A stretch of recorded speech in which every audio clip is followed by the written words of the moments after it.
The International Monetary Fund on Wednesday released its latest regional economic outlook for Sub-Saharan Africa.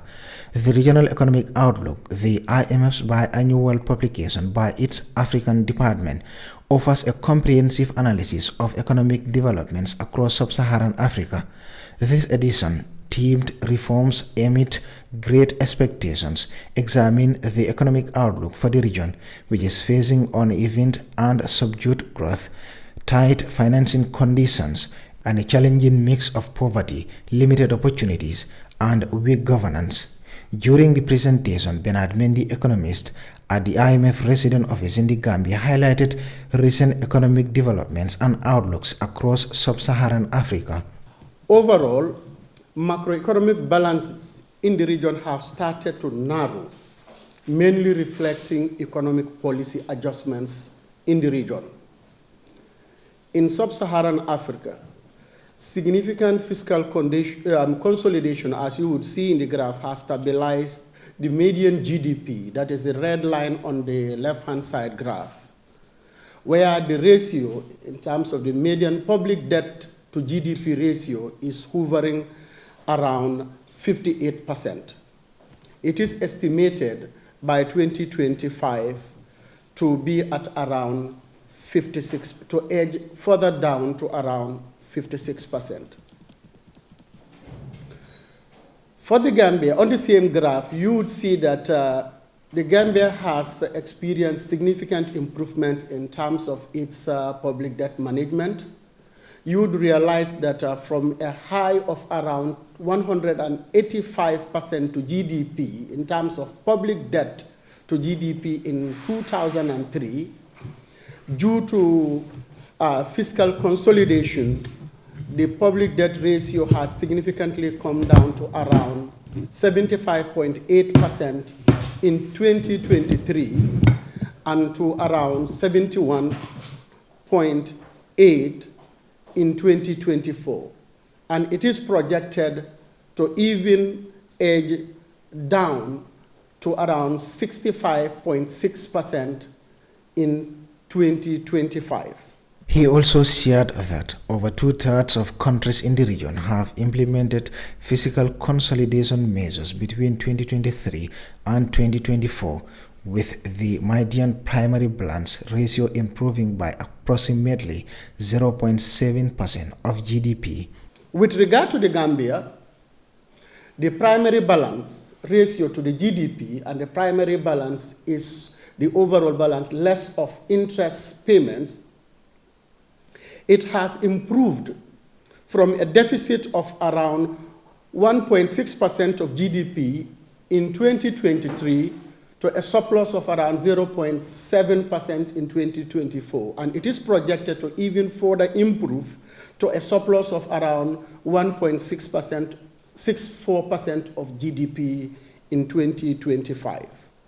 Regarding inflation, Mendy noted that monetary policy across the region has tightened in response to challenging circumstances over the past year, leading to a downward trend in inflation in most countries. On the left-hand side graph, that the median headline inflation in the sub-region has started trending down since April 2023.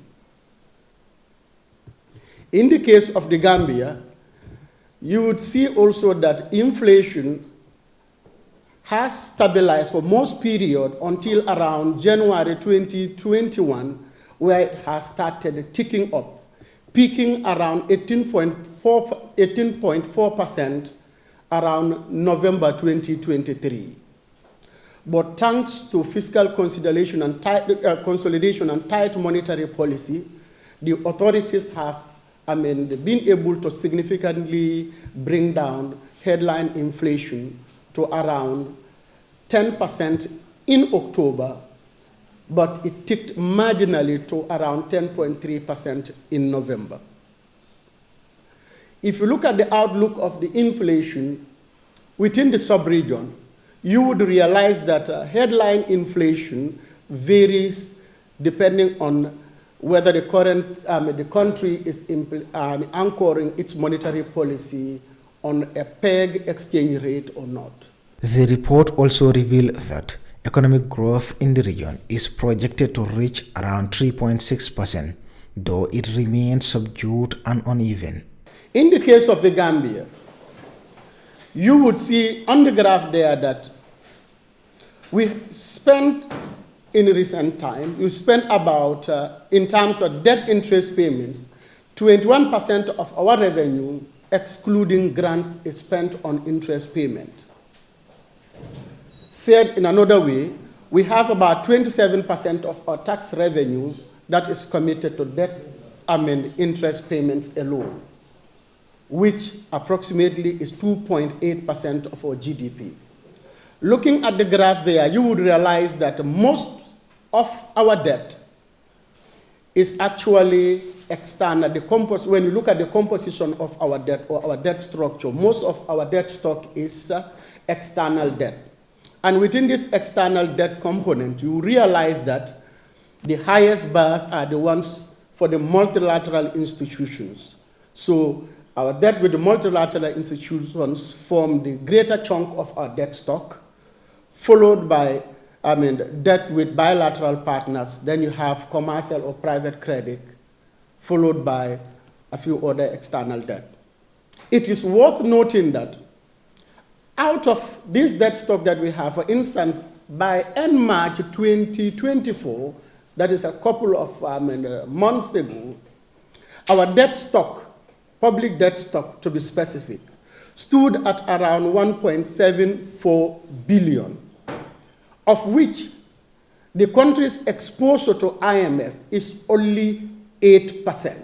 So IMF debt to the the country's exposure to the IMF, or said another way, the quantum of debt that the Gambia has contracted with the IMF constitutes only 8% of the country's total debt stock. Whereas the remaining 92% is debt contracted with other partners, including bilateral, multilateral, and the domestic stock. IMF resident representative Patrick Giron also identified the main risk facing Sub-Saharan Africa in his remarks. Climate shocks, and I would like to emphasize that risk, including for the Gambia. Just think about it. For the Gambia, agriculture and tourism is more than 45% of GDP and represents more than 60% of the workforce. So that means that 60% of the workforce in the Gambia is climate dependent, because agriculture and tourism are very much depending on the climate shocks. So that means that the Gambia is particularly exposed to that risk of climate shocks. And we'll get back to that, because there's some, the IMF is supporting countries to try to mitigate these climate shocks. Some other risks are the pandemics. No need to elaborate on this. The mpox, for instance, has been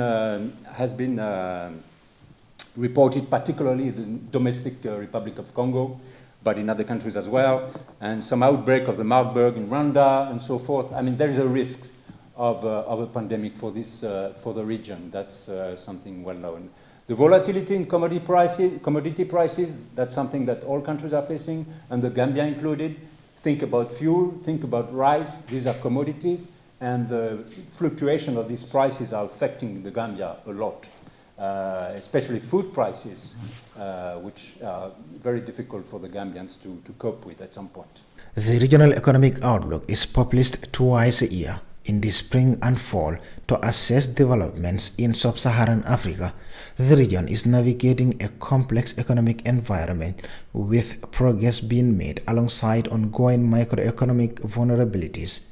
Countries are undertaking reforms aimed at restoring macroeconomic stability after multiple negative shocks, which have increased the need for external support. Reporting for Kerfatu, I am Buba Gajigo.